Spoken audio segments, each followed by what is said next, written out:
All right, now we're struggling with intentionality, and particularly the intentionality of visual perception. In general, I would have to say the analytic philosophy, which is roughly speaking the kind of philosophy we're doing, has not been strong on the subject of the intentionality of perception. In fact, most of the stuff written about it is fairly dumb. And the reasons for that is that the philosophy, analytic philosophy, well, for a long time, I mean like for 100 years, was obsessed with language.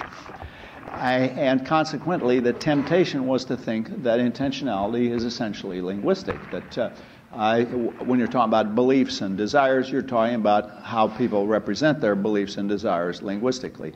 That's an interesting mistake, but it leads people to say some strange things. Davidson, for example, who's a famous analytic philosopher, says animals can't have beliefs because unless you have language, you can't have a belief. You couldn't have a belief if you didn't have the concept of a belief, and to have that concept, you got to have a language. Now, as I once told him, that's not just bad philosophy, it's bad biology, because the mechanisms by which the brain produces perceptions, memories, and beliefs are pretty similar for both humans and animals. Now, we do have language, and that gives us an enormous capacity for types of intentionality which animals cannot have. So I think language increases our biological capacities enormously, but all the same, animals do have perceptions, beliefs, memories, and desires. It's true, as my favorite example, they don't suffer the angst of post-industrial man under late capitalism, or even post-industrial dog under late capitalism, because in order to have that feeling, you got to learn a whole lot of stuff. You got to. In fact, I think probably a high school degree isn't enough for suffering the angst of post-industrial man. No, I don't know. Maybe there are some very sophisticated high schools where you can learn how to do that. All right, so there is a weakness in analytic philosophy in dealing with intentionality, and this comes out in the fact that a lot of analytic philosophers really are puzzled by how vision, how perception in general and vision in particular can be intentional. I think it's obviously intentional. It's the fundamental form of intentionality, along with intention and action and basic biological forms of consciousness such as hunger and thirst, and the basic emotions such as anger and lust. We're talking about a form of intentionality which isn't necessarily linguistic. It's sometimes you have these intentionalities, these forms of intentionality in linguistic realization. And even in the case of perception, sometimes there are forms of intentionality, of perceptual intentionality, that you can only have if you're in possession of a language. So you can see the painting without any language. But if you're going to have thoughts like, this is clearly a late Van Gogh because it departs from the dark and somber convention that he had in his earlier work when he mostly painted Dutch peasants. When he started painting the southern French countryside, he developed a much richer palette. If you're going to have a thought like that as you're looking at the painting, you got to have some linguistic capacities. So you can just see the picture as a series of marks, as a series of colors, without any language. But if you're going to have sophisticated forms of perceptual intentionality, you have to have ways of expressing it. All right, now what I'm going to do in the next few minutes is just describe to you the structure of perceptual intentionality. And like most philosophers, I'm going to talk about vision. Why? Well, because most of our perceptual information about the world is from vision. We get most of our intentional information, our information processing has vision as the primary source. In a case of a doubt, we rely on touch. If it looks like there's a table there, but if I try to touch it and I can't touch it, I'll rely on touch. But basically, vision is a big deal. And the others, sound, taste, and smell are very secondary as far as the amount of information that we get that we rely on. Vision is a big deal for us, so I'm going to mostly talk about vision. All right. Well, the first thing is we have to address those people who say, well, there isn't any such thing as visual intentionality. Vision is not intentional. Well, I think that's plainly wrong. It satisfies the definition of intentionality. The definition of intentionality is the aboutness or directedness of the mind. If it's got a subject matter apart from itself, it's directed at something, then it's intentional. And vision clearly has this aboutness. If I look at this thermos or I look at this hat, I'm clearly having an intentional state that is about some object in the world. But furthermore, it has the other features. It has direction of fit.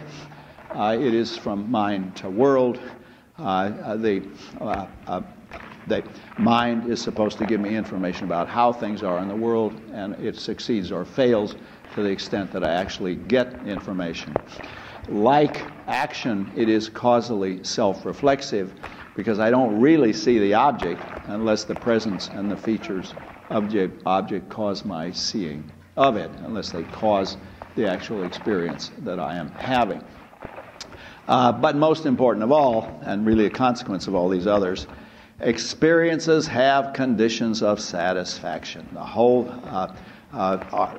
discussion of intentionality we've had so far makes the existence of conditions of satisfaction the essential trait of intentional phenomena, and it's what enables them to function so crucially in our biological life. It's how we get information about the world, is by having perceptual experiences that have conditions of satisfaction. There's a general puzzle in philosophy about how intentionality determines conditions of satisfaction, but in the case of vision, it becomes obvious. The conditions of satisfaction are that there's a cup there in my hand, and the presence and features of the cup are causing this visual experience. And the visual experience gives me access to that cup because it is directly of that cup. It's not just a representation. It directly presents the cup. It's a presentation. Okay, so what I'm going to do now for the next few minutes is just give you a list of the special features of perceptual intentionality. So far I've been talking as if perceptual intentionality is just one kind of intentionality among others, and now I'm going to tell you some of the special features. Now this stuff I put on the blackboard, I'm going to tell you that later. If you understand that, you understand more about intentionality than most professional philosophers. And it is basically it's a summary version of a chart that is in chapter 3 of intentionality. It's just that chart it's got all kinds of details in it, and people tend to get I get bored with charts, and I never make my way through. This one is simpler. This one is very simple, and I'm going to go through it, but don't look at it now. I'm not ready to tell you. You got to listen to what I tell you first, then I'll tell you about the damn chart. Okay, let's stop for questions. I see a few hands up. This guy here, and then there was somebody else. Yeah, you're first. When you say that you see the cup, you're talking about the not just the visual experience of something cup-like, but actually the cup. I see the cup itself. Now, I am a naive realist, as you know, about perception, and I haven't defended that yet. That is, there's a standard argument against naive realism that says, for all you know, you might be having a hallucination. Now, in the hallucination, you're aware of something, right? Even if there's no cup there, you're aware of something.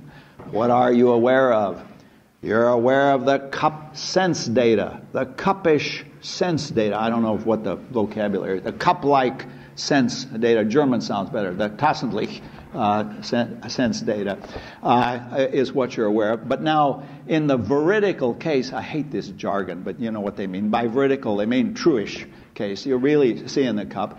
The experience is no different from the experience of when you're having hallucinations. So if you're going to say in this case, in the hallucination case, you didn't see a cup but only saw a sense datum, then you should say that in every case. You never see the real world but only sense data.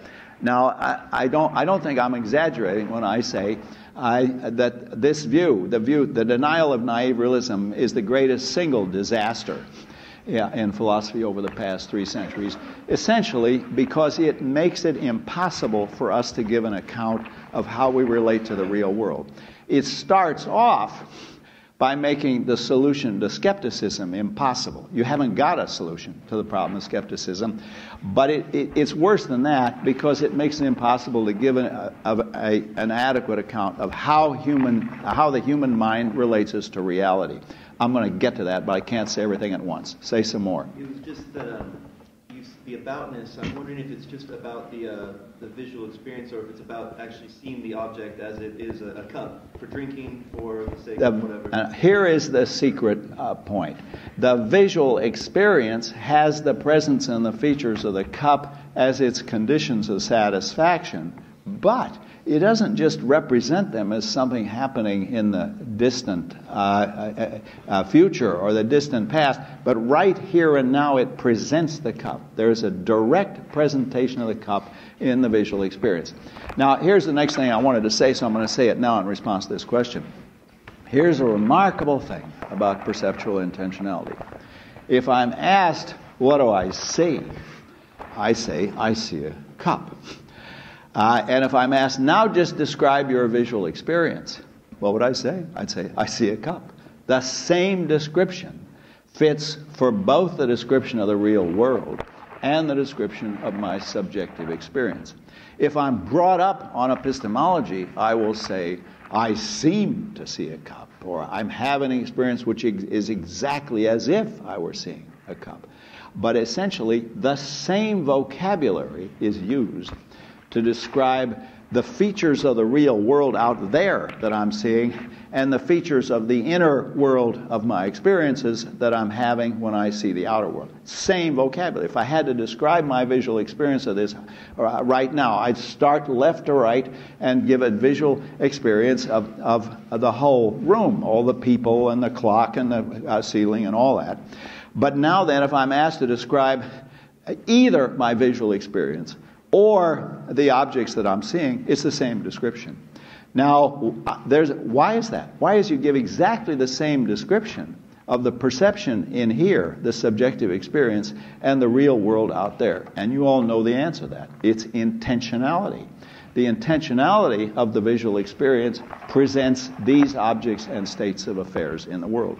However, this fact, the fact that the description of the world out there and the description of the perceptual experience in here has led to enormous philosophical confusion. And the latest confusion has got a name. It's called disjunctivism. And it flourishes, believe it or not, even in this very town. And disjunctivists say, well, really, there's nothing in common between the hallucination and the veridical experience. It's true they're indistinguishable, but so what? I mean, the fact that we can't make a distinction doesn't show that there's anything in common. I'm going to refute disjunctivism later. I want to tell you the true theory before I tell you the false theory. But the false theory says, look, the fact that you would give the same description of the real world and of your perception shows that there isn't any extra perception. There's just the real world. And that some people call this the relational theory of perception. It's just a relation you have to the real world. The problem with that, saying that, is all theories of perception are relational because you're trying to describe the relation you have to objects when you perceive them. I'll come back to this part of the question. But what I want you to understand now is it is a remarkable thing about perception. Let's take vision as our example. That you give the same description of the perceptual experience as an intersubjective qualitative phenomenon of consciousness. You use the same words in the same order as you would give if you're describing the real objects in the real world. And the answer to that is that the perceptual experience intrinsically contains the intentionality that has those objects in that order and with those features in the real world as their conditions of satisfaction. I'm sorry that sentence was kind of long. It got out of hand, but you're pretty smart. You understood it. I think of Henry James suddenly got a hold of my throat and produced a Henry James-like sentence. Yes?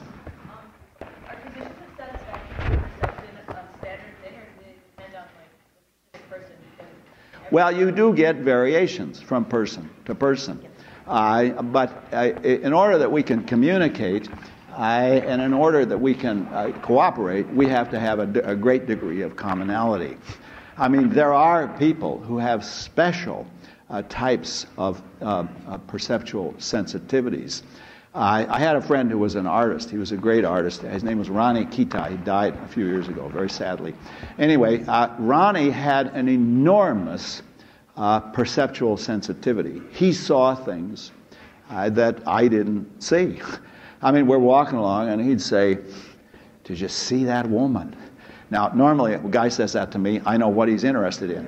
But in Ronnie's case, it would be the fact that the woman had on a certain shade of jacket, and he would spot these subtle perceptual features of color that the rest of us wouldn't even notice. I mean, as I pointed out to you, perception rises to the level of background abilities. And there's a good way to test this, incidentally. You've all looked at the campanile many times.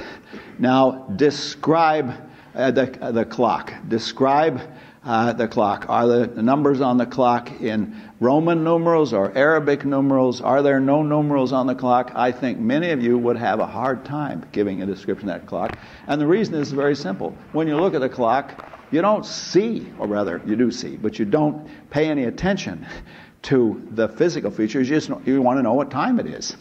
And what you see is what time it is. You don't see, are the numerals Arabic or Roman? Or are there no numerals at all, as there are in many watches, just a bunch of dots? And you'd be surprised how many. I won't embarrass you by showing you that you don't remember what the face of the clock looks like, but that's typical of perceptual experience. Anyway, the short answer to your question is, without a great deal of commonality, we can't talk. We can't communicate. We can't cooperate. But within that commonality, there are enormous and subtle differences depending on the particular interests and the perceptual capacities of the person in question. Now, there are also pathologies. There are cases where you've got defective vision. My vision, I have to confess, isn't as good as it was a mere 50 years ago. So I don't see things as well as I once did.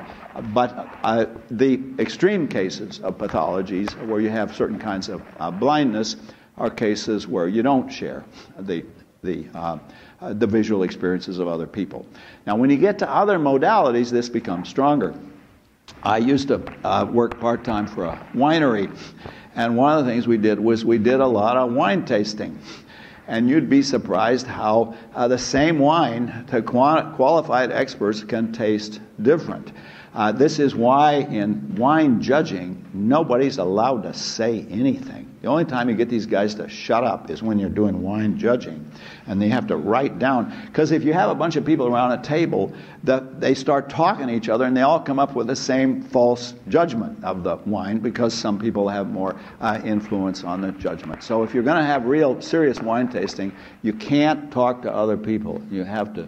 And then, well, I won't go through all this stuff, but you can tell a good wine, what we used to call a good wine man, now you'd say a good wine person, by how he sniffs and how he spits. See, spitting is basic to wine tasting, because if you drink all the stuff you taste, you're stone drunk by lunchtime. I mean, you can't do that. You just have to spit it out. And there are buckets around for spitting. I don't know how we got off onto this, but anyway, the point about spitting is you got to spit it out in such a way that your whole nasal passages have a cloud of wine vapor, and then you really get a feel what the guys were trying to do when they made this wine. And then you say a lot of deep-sounding stuff like, pH factor is too high, or they left it in the barrel too long, you see, and then everybody nods sagely, showing their deep understanding of the chemistry of this. And then really sophisticated people will say things like, I'm getting raspberries. You say, no, blueberries. And the people at Davis have made a science out of this. They will show you the chemical basis of the getting raspberries or the getting blueberries. Don't get me started on this because it's a lot of fun, but we're now locked into vision. Other questions? I want everybody to... Yes, yeah. So the additional one plus determined vision was that a factor? Yeah. Along with the network Right. So I guess two people with different network and background could have the same. Going to have, yeah, same experience, well, same stimulus, different condition of satisfaction. Right. But same intentional content? Well, no. You see, now here it's a technical question. How shall we describe this? One way would be to say the same intentional content will determine different conditions of satisfaction relative to different network and background. But that seems kind of unnatural. I mean, a lot of people find it more natural to say, well, no, actually, the network and the background will fix the intentional content. Now, it's easier with sentences because you can look at the sentence independently. And when I was writing about the background, it struck me the same sentence will determine different conditions of satisfaction, and then I carry that over to intentionality. That's what sentences are for, is to express intentional content. So I sometimes probably say the same intentional content will determine conditions of satisfaction. But the point to see, there's no substantive disagreement. There are alternative notations, and this is a technical notion. So you can say either the same intentional content will determine different conditions of satisfaction, or you can say, no, the intentional content will actually be fixed by the background. And I've probably said both in print at some time. They're not consistent, but you can see what would drive you to say either one. Say some more. Okay. And the sort of character of the experience, how does that relate to the intentional content? The character of the experience fixes the intentional content intrinsically. That is, if let's use the notion that the intentional content can vary with a background, then you can't have that visual experience without that intentional content. Now, this is why it's a presentation. It isn't, I can close my eyes and think about a flight of butterflies. That's up to me. But if I'm looking at this thing, it's not up to me what I see. I see this cup. And the visual experience fixes the presence and features of the cup as the condition of satisfaction. So you don't get a separation between the conscious visual experience and the fixation of the condition of satisfaction. They are intrinsic to the visual experience. And this is why it's important to see that the level of the visual experience and the level of intentionality will rise to the level of the background skills. You don't have to see the shape of the hands on the Campanile clock. What you're looking for is what time is it, and that's really all that you're looking for. But the visual experience contains that as condition of satisfaction. It said it was 9:30. Yes. And the other way, was the intentional content also character of the experience? So if you're the same intentional content in two cases with different experiences? Well, you can have the same intentional content with different experiences. If, for example, you have one auditory and one visual, so I can hear Sally at the door and I can see Sally at the door, I would report the same intentional content. Sally was at the door, but the experiences are quite different. One of them is visual and the other is auditory. But if it was the same modality. Well, give me any kind of example that you're puzzled by. Nothing in particular. I'm just trying to get at. Yeah. No. The way that I'm imagining it, the intentional content is intrinsic to the visual experience. Now, the reason that those ambiguous figures are interesting to us is the stimulus is held absolutely constant. And yet you do have two visual experiences with two different sets of conditions of satisfaction. So I can't think offhand of any examples where you'd have exactly the same visual experience with different conditions of satisfaction, though maybe we could think of some. But you mustn't do the kind of case that we just thought of, because those are cases of a Gestalt switch, where you switch from one experience to another. See, the important thing about the ambiguous figures, and I give you the duck rabbit because it's familiar, but there are lots of these cases, the reason they're fascinating to us is that the stimulus is absolutely constant. What makes one different from the other is something happening inside your head, because what hits the retina is exactly the same, whether you see the duck or the rabbit, but the experience is different and the conditions of satisfaction are different. I can't think of a case where you'd say, well, you had the same experiences with different conditions of satisfaction, but you can have two different experiences with the same condition of satisfaction, at least as how you would describe it. I saw that Sally was drunk. But there could be different experiences of my seeing that. I won't try to describe them to you, but I could see different. I could have different experiences of seeing that Sally was drunk. Yes. Yeah, okay. Now then, that's another feature, and that is, we're going to get to that, and that is the indexicality of the visual experience. And I haven't got there yet. We're going to get to that. Right? I mean, well, what time? We're going to get to that today. Okay. All right, so let me get on to that. I'm going to talk now about the special features of the visual experience, the special features of the intentionality. Now, the first feature is that it is a presentation of its conditions of satisfaction and not a representation. That means it has a kind of immediacy to the conditions of satisfaction that you don't, it isn't something you're just thinking about, but it is directly presented to you. The object that you are seeing is directly presented to you. And for this reason, it has to be the sort of presentational intentionality we're talking about has to be conscious. Now, there are lots of unconscious perceptual stimuli that affect your behavior. And the most famous case for philosophers has been blind sight. Remember I told you about blind sight. In the case of blind sight, the subject has a damage to the visual cortex, the V1. A particular guy they had was run over by a truck when he was 10 years old, and it damaged V1. And the result was that in his visual field, and what it would be the normal visual field, assuming the normal visual field, roughly speaking, is sort of oval-shaped, well, his visual field isn't like that. It's more like this. Now, what they found was that you could shine a stimulus here. You tell him, focus your eyes at that spot on the screen.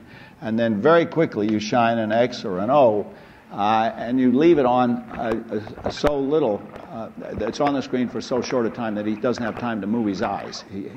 He doesn't literally focus his eyes on it. And then you ask him, what did you see? And the patients are extremely indignant when you say that, because they say, doctor, I've had brain damage and my vision isn't normal. And then you say, well, what did it seem like? And they will say, it seemed like I saw an O, or it seemed like I saw an X. And then after a week of this, it turns out the guy was getting it right 95 or 97% of the time. The guy is astounded that he was getting it right. And when they ask him, well, how did you do it? If you can't see it, how did you tell? And the guy said, I haven't the faintest idea. I couldn't see a damn thing. That's what the guy said. And he just guessed. But the guesses are above chance. It's not a chance guessing that he's doing.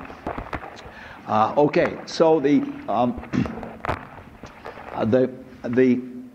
this case, we have a separation between the visual intentionality and consciousness. The guy has visual intentionality, but it's not conscious. He's not conscious of it. For a long time, they only had one subject, and he must have got bored to death because all these graduate students wanted to follow him around and see how he behaved. But now they got more subjects. They have more than just the one guy. And I mentioned his name before, but Larry Weiskrantz, who's an American in Oxford, was a guy who did the initial work. And then there was a remarkable woman named Elizabeth Warrington, and she has some amazing results. She once told me, I don't know if she ever published it, but she had a patient, a subject who could deal with extremely abstract concepts. He could handle marginal propensity to consume, but he couldn't do concepts like chair and table. He had brain damage that left him in possession of very abstract concepts, but he couldn't do chair and table and door and glass. He just couldn't handle those words. But he could talk about the marginal propensity to consume and the declining productivity of the British labor force. He had been a British civil servant before his brain got damaged. And I'd like to know more about that guy because he runs counter to the empiricist conception of how our concepts, how complex concepts are built out of simple ones. Well, there were other people whose work you should know. Tony Marcel also did a lot of work on this stuff. He was originally an actor, but he went into psychology, and he did. He has a lot of interesting results. I don't know how much his acting career affected that.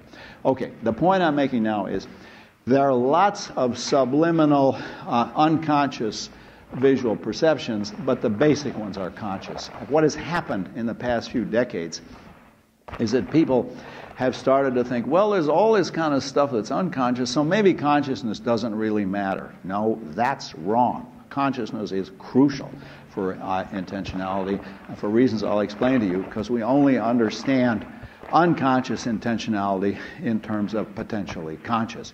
It's true that the guy wasn't conscious of the X and the O, even though he had the right visual intentionality, but all the same, it's the kind of thing he could have been conscious of. Another famous case is this. There was a woman who could not see the extreme left side of an object. So if you showed her these two pictures of houses, and the pictures, if I drew them right, they would be identical. They show a house with a door and a window. Imagine that they actually look alike. I did a lousy job, but you can substitute with imagination. And you show her these two pictures, but this house is actually on fire. It's got the flames leaping out. And you ask her, can you see any difference between those two houses? Between house A and house B? And she would say, no, they look exactly the same. I can't see any difference at all. But then you ask her, well, which one would you rather live in? And invariably she said, I'd rather live in B. I don't want to live in A. I want to live in B. Why? Well, it just looks nicer to me. I'd rather live in B. Now, it's obvious in her case that she's having some form of unconscious visual access to the fact that this house is on fire, even though she reports no visual awareness. Now, Weisskranz uses this to argue that there must be more than one visual pathway, and that not all of them are conscious. And there's a lot of extra evidence as to support that. A few years ago, there were two guys, I think they're Canadians, Milner and Goodale. Are they Canadians?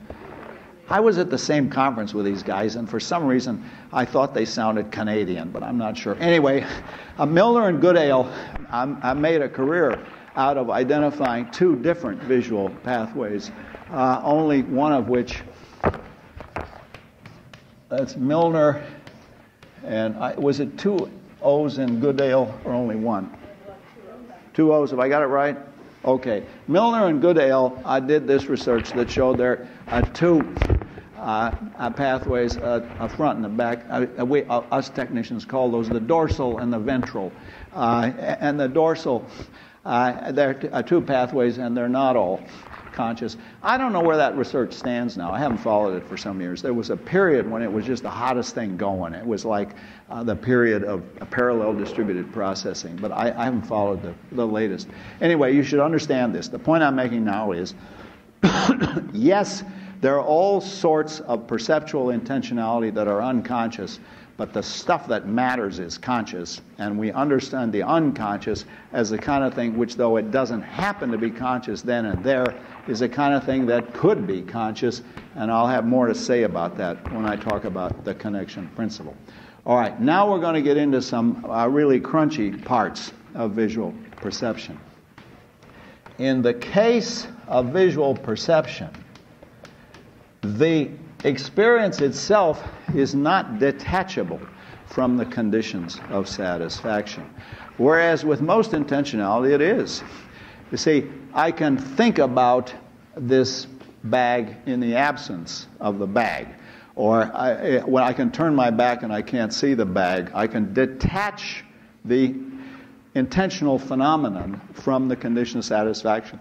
But when I'm actually seeing it, the presentational intentionality has the consequence, this is right here and now, and you can't shuffle it around. You can't shuffle the mental phenomenon around in the case of perception in a way that you can with thinking. You can think about anything you like. You can imagine anything you like. But when you're actually seeing it, it's not the visual experience, the intentional content is not detachable.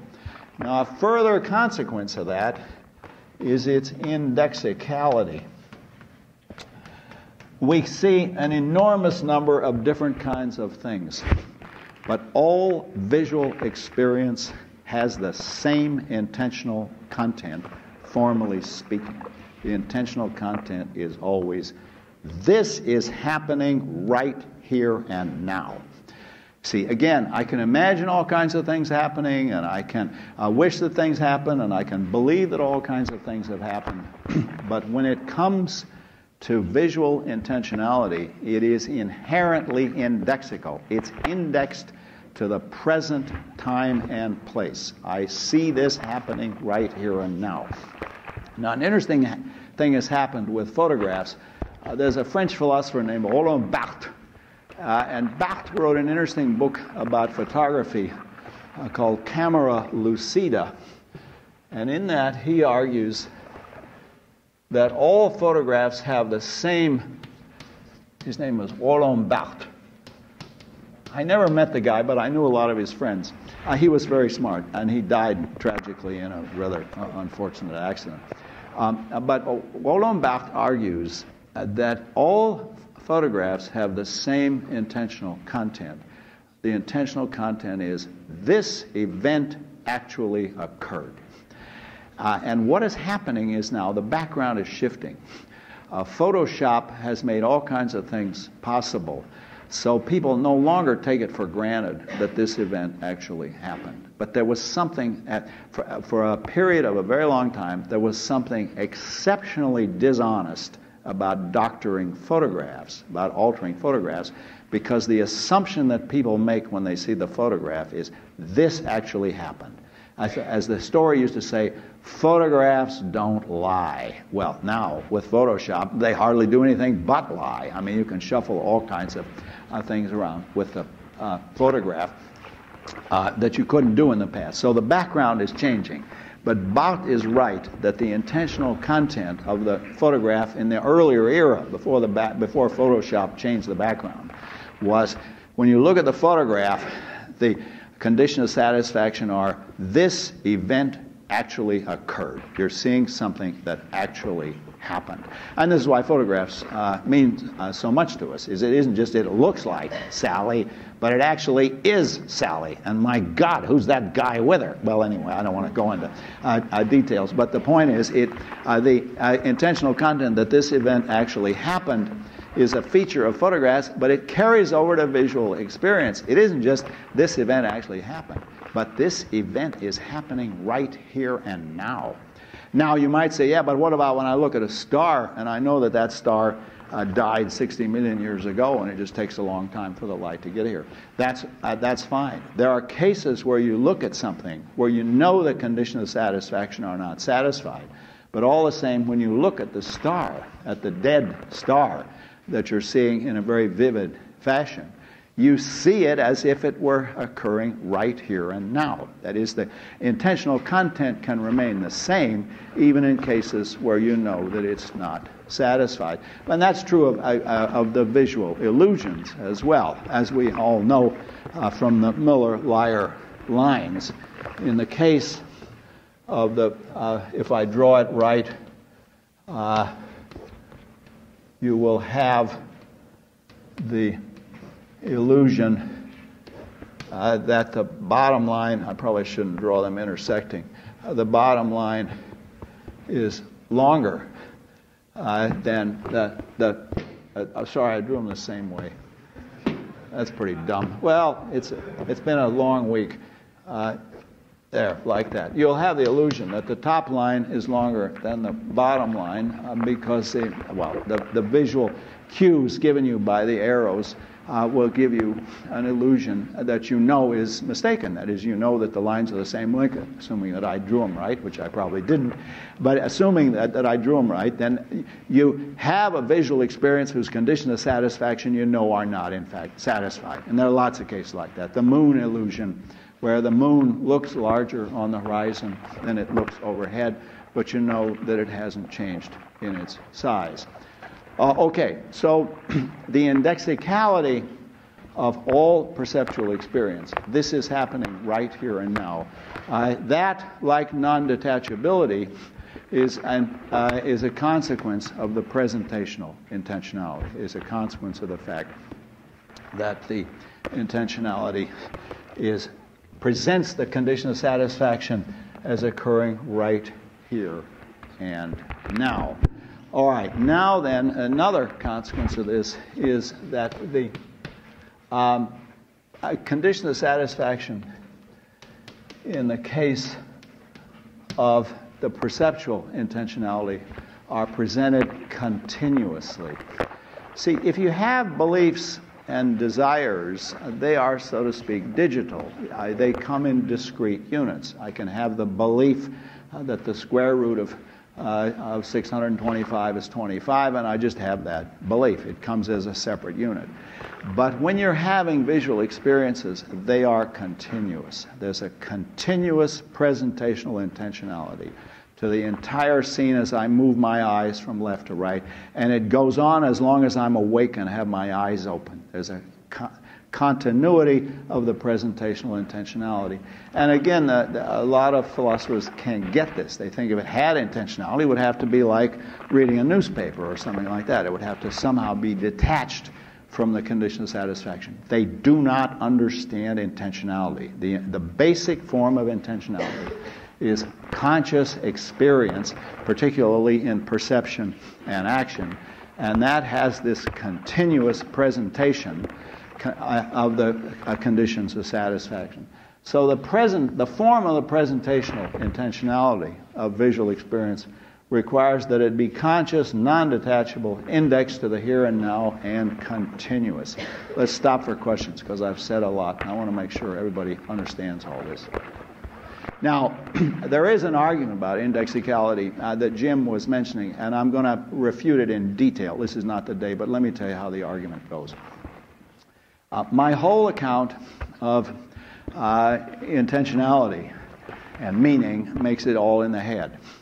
And the story goes, but it can't be in the head, because the same thing in different people's heads can determine different conditions of satisfaction. The same type of mental state will determine different conditions of satisfaction. And the proof of this, there are many different proofs, but the most famous proof is called the twin earth argument. And this was originally due to Hilary Putnam. Putnam told me last time I talked to him about it that it is the great irony of his philosophical career that the argument that he's most famous for is one he no longer believes. But in any case, this happens to all of us. I'm very stubborn. I tend to stick to my beliefs. But in any case, here's how the argument goes. You think that your intentionality is all in your head. But in fact, the intentionality is not in your head, and the proof is that the same thing can be in two people's heads, but there can be totally different intentional contents. And the argument goes as follows. Imagine that in a distant galaxy, a long ways away, there is a little planet exactly like our beloved Earth.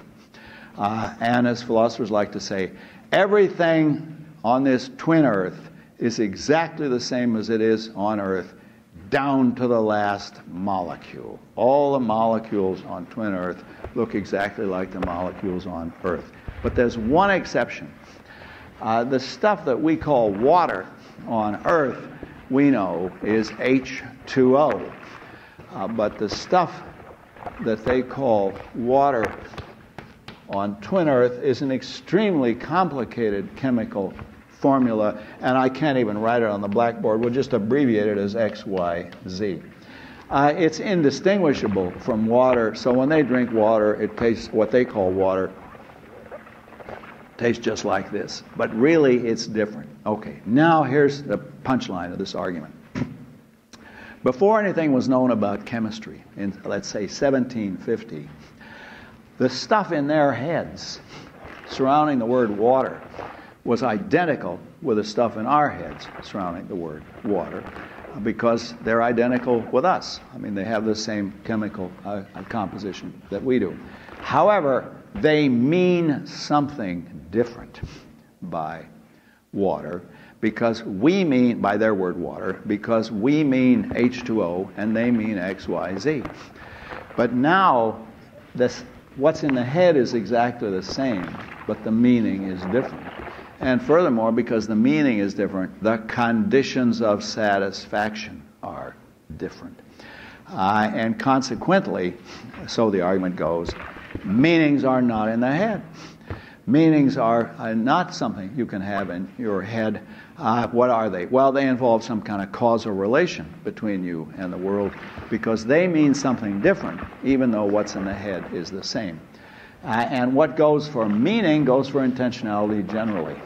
Intentionality can't be in the head, because they will have the same thing in the head, but different intentionality, because they have different conditions of satisfaction. Does everybody see this argument? I think it's a scandal that this argument has become as influential as it has.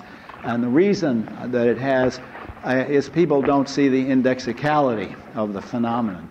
Water is not defined as a clear, colorless, tasteless liquid. It's defined indexically as anything identical with this stuff, anything that has the same chemical composition as this stuff. And the indexical content on twin Earth has the same type structure, but the whole point about indexicality is that it is token reflexive. It's always reflexive to the particular token. Now, if you don't understand that, don't worry. I'm going to explain it later. I'm just picking up and answer Jim's question, because you have to see there is an argument against me. I think it's a bad argument, but it is quite famous. And the argument says the contents of the mind can never be sufficient to fix conditions of satisfaction because of the twin Earth possibility. It's always possible that two people have exactly the same thing in their heads, but means something totally different. That's another, now we're on this, I got to tell you another argument. All these guys are friends of mine. This is really a good friend of mine who advances an argument I think is a terrible argument, but here's how it goes. Furthermore, it isn't just that meanings are not in the head, but your beliefs aren't in your head. Here's the proof. The guy who invented this argument teaches at UCLA. His name's Tyler Burge. And let's suppose he lives in Santa Monica. Now let's suppose that there is a guy, we'll call him Joe, and Joe lives in Santa Monica and does a lot of jogging. But he gets a sore in his thigh. He gets a pain in his thigh. So he goes to his doctor and he says, "Doctor, I got this terrible pain in my thigh. I think it's arthritis." Okay. Now this is real Santa Monica. So the doctor, who's been to medical school and knows all about this stuff, says, "No, if it's in your thigh, it can't be arthritis. Arthritis is a pain in the joint. Arthritis is an inflammation of the joint." Okay, everybody's got that picture. Now we take the same guy with the same pain, but we switch the context in which he is. He's not in real Santa Monica, he's in twin Santa Monica.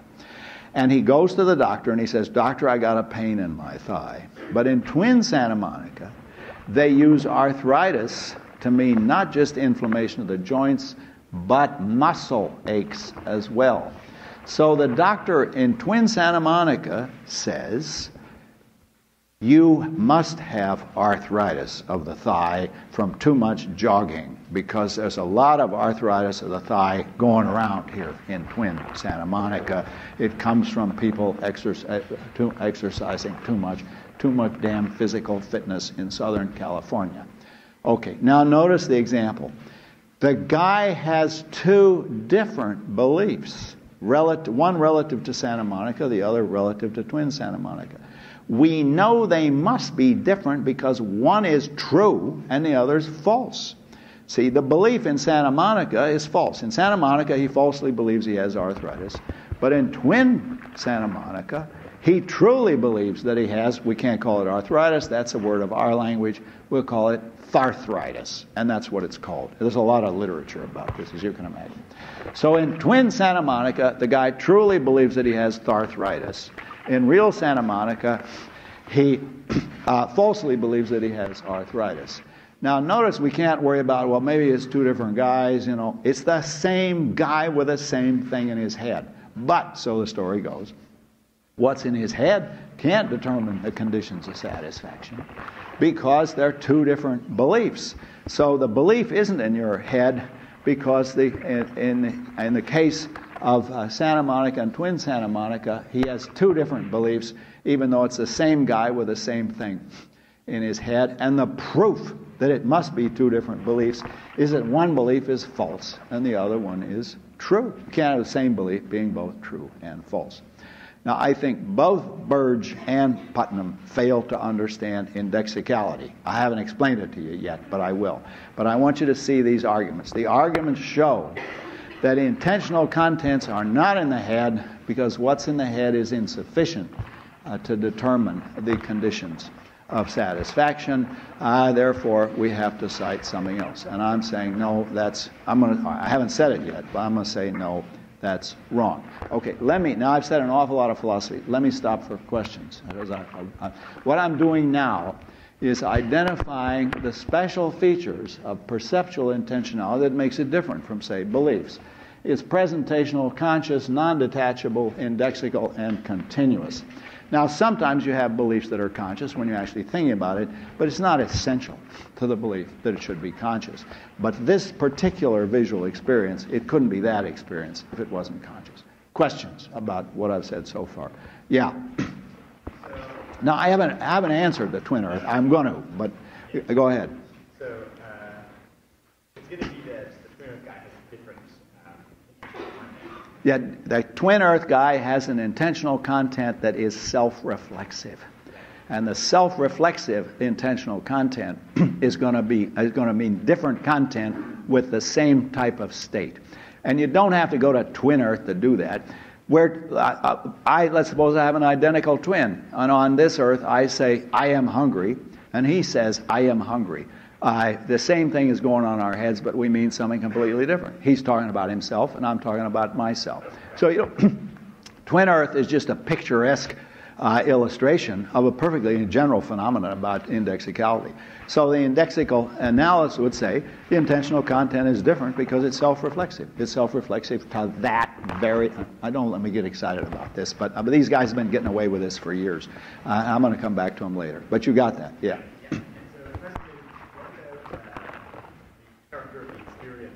Yeah, the character of the experience can be completely type identical. So let's suppose I have an identical twin. Again, philosophers love to say identical down to the last molecule. He says, I am hungry. I say, I am hungry. And we have identical type experiences. But of course, it's two different tokens. Everybody's familiar with a type token distinction.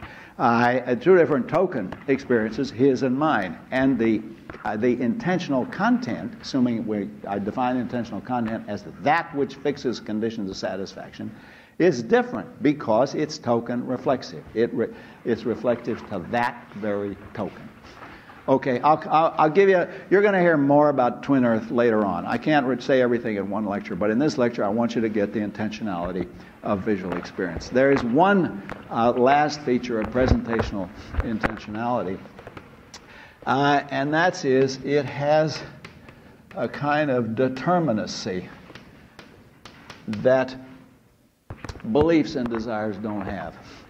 If I believe that the rose is red, then there's an element of vagueness in my belief because there are a range of things that could satisfy belief. If somebody says, Searle's Shanghai bag is red, well, so far that leaves a certain level of indeterminacy. There's a certain vagueness about saying it's red because there are a whole lot of different things that would satisfy it.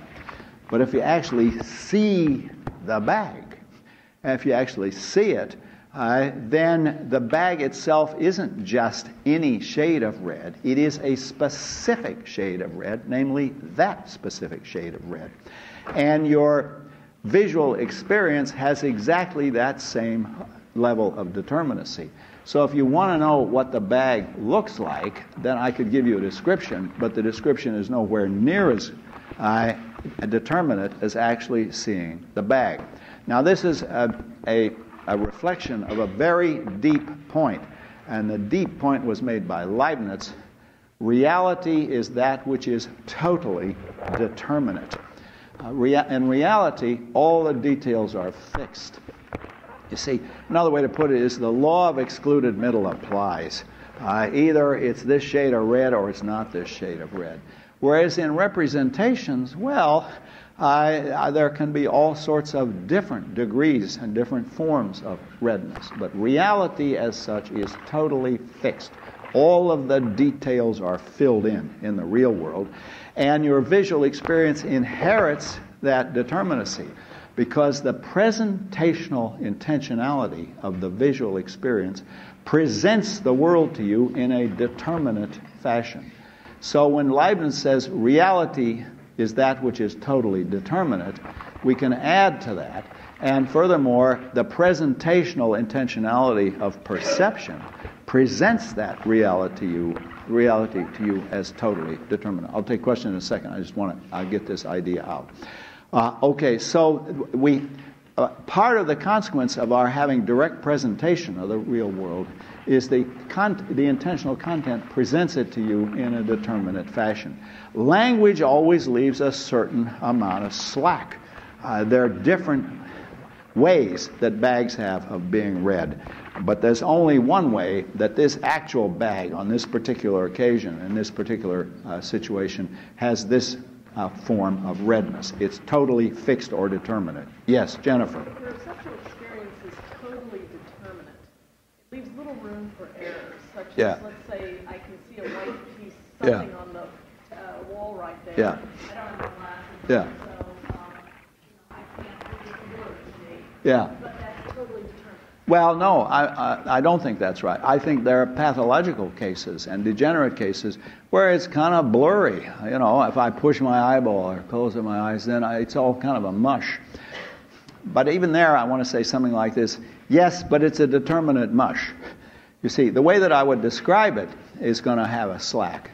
But what I'm interested in now is the actual conscious perceptual experience of objects and states of affairs in the world. Not when I'm seeing something in the shadows. But even when I'm seeing a dark figure in a dark coat on a dark night in dark shadows, even there, I want to say there's a determinacy in the degree of darkness that I'm having. It presents it to me in this dark way. It's just if I try to describe it. And what did the guy look like, Mr. Searle, before he stole your wallet? I can't answer that. I don't know. Well, it was all kind of grayish. I couldn't see much of anything. Let's come back to that. I think that's an interesting point. But the point I'm getting at now is that the presentational perceptual intentionality of the visual experience presents reality to you, and it presents it to you as fixed and determinate. Even though in these degenerate cases you don't have full access, you only have a degenerate access. Yes. But I'm wondering if reality and the perceptual access of it is in this continuous flow. Yeah. And that you constantly, it being presented to you in a determinate manner, and it's constantly changing. Yeah. It's morphing as you start to become clearer conceptually as to what it is. It doesn't strike me that Yeah, I think that's not an objection. There is a continuous flow to this, and I can hold it upside down. I won't hold it fully upside down. It turns out it's dirtier on the bottom than I realized. And there are all sorts of perceptual intentionality I can get that I won't demonstrate to you. I can put my head in it like a feed bag, or I can rub around on my feet or stick my elbows in it. They're all there. And this is why the phenomenalists used to say an object is an infinite possibility of sensation. There are all kinds of perceptual experiences. But each of those is determinate. I mean, when I feel the bag, yeah, that's what this bag feels like right now. Now, before I do anything else, I got to show you this damn chart. It took me a lot of sweat to write this chart, and I'm not going to let you out of this room till I tell you what it means. If you understand this chart, you understand more than most professional philosophers about intentionality. So let me go through it. It's in Chapter 3 in a much more detailed form, Chapter 3 of intentionality. Let's use this old-time jargon about cognition and volition. Cognition includes belief, memory, and perception. Volition we're going to use for intention and actions, prior intentions and desires. And some of the same old-time philosophers who use this jargon of cognition and volition would call this one conation, just to add to the confusion. Okay, now I want to say there is a broad distinction between the world as represented as being a certain way, that's cognition, and volition as representing it as how we'd like it to be or how we intend to make it to be. All right, now these slots are perception, memory, belief for cognition, and intention and action, prior intention and desire. I didn't write it all out because I didn't have room. Intention and action, prior intention, and desire. Now, if you look at the direction of fit and the direction of causation, those are our first two, direction of fit and direction of causation. It's remarkable. In the case of cognition, the arrows are running straight at each other. You have the mind to world direction of fit and the world to mind direction of causation. But over here, they're running in the opposite ways. You have the world to mind direction of fit and the mind to world direction of causation. And you see that if you ask yourself, well, which are causally self-referential and which aren't? Perception and memory are causally self-referential, whereas beliefs are not causally self-referential or self-reflexive. And in the case of volition, the intention and action and the prior intention are causally self-referential, but desires are not. If you want to marry a Republican and you find yourself married to a Republican, then your desire is satisfied. If you intend to marry a Republican, then your intention has to cause you to marry a Republican, or it wasn't carried out. And furthermore, you get this other distinction. In the case of cognition, the perception is presentational. This is presentation or representation. The perception is presentational, and the intention and action is presentational.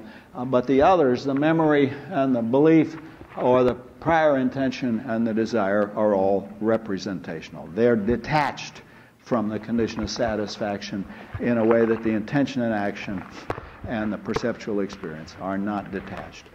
Now, this can't be an accident, that you get this beautiful formal structure, that you get this structure of the arrows running together in the case of cognition and running in opposite ways in the case of volition. What's the explanation? It's absolutely fundamental to our conception of how we relate to reality, and this is reflected in our concepts for describing that relation, that we think that when we're looking at the real world or remembering what happened in the real world, we achieve the condition of satisfaction. We achieve the mind to world direction of fit only if the world being that way causes us to see it or remember it that way. You get the mind to world direction of fit only in virtue of the world to mind direction of causation. If you remember the picnic yesterday correctly, then your accurate memory, mind to world direction of fit, will only be accurate if it's actually caused by the picnic being that way. You get the mind to world direction of fit in virtue of world to mind direction of causation. But when you get here to volition, the arrows run the opposite way, and this is a reflection of a deep fact about us, the difference between our perceptual nervous system, the sensory nervous system, and the motor nervous system.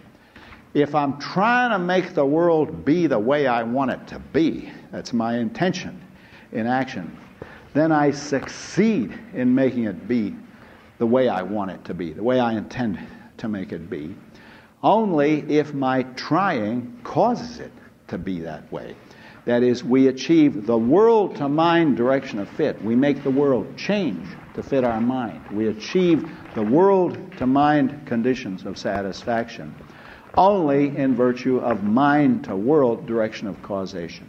Intending to make something the case succeeds and achieves the world-to-mind fit. The world comes to fit the mind only if the activities of the mind cause the world to change to fit the mind. So you achieve world-to-mind direction of fit only in virtue of mind-to-world direction of causation.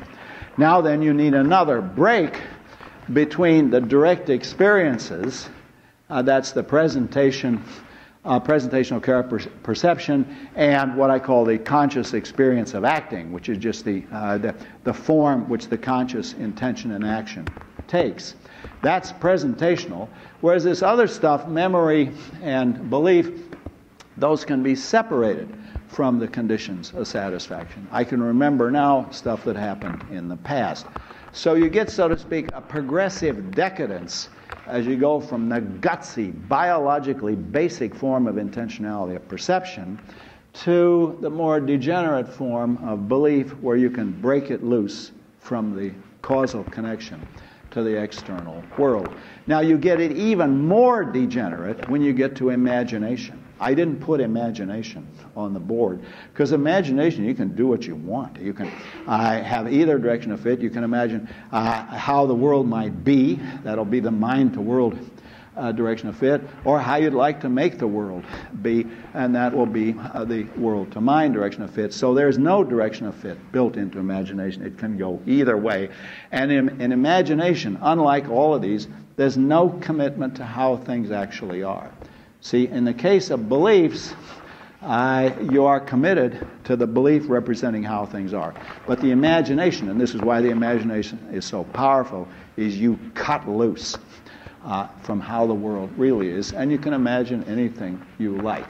I haven't said much about imagination, but I want you to see how it fits in to here. It's not on this chart because the way these arrows are running simply doesn't apply to imagination. You don't have to have any causal connection, and there's no commitment either to how you want things to be or how you believe they are. You might say, well, surely imagination is an expression of desire. Not so. There are all sorts of things that people imagine that they don't actually want to happen.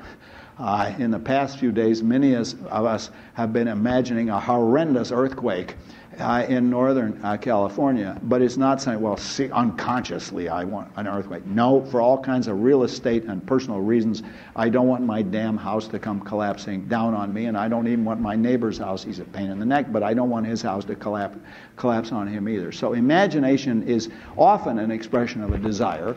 A lot of your desires you can't satisfy, so you do it in imagination, but there's no necessary connection between imagination and desire.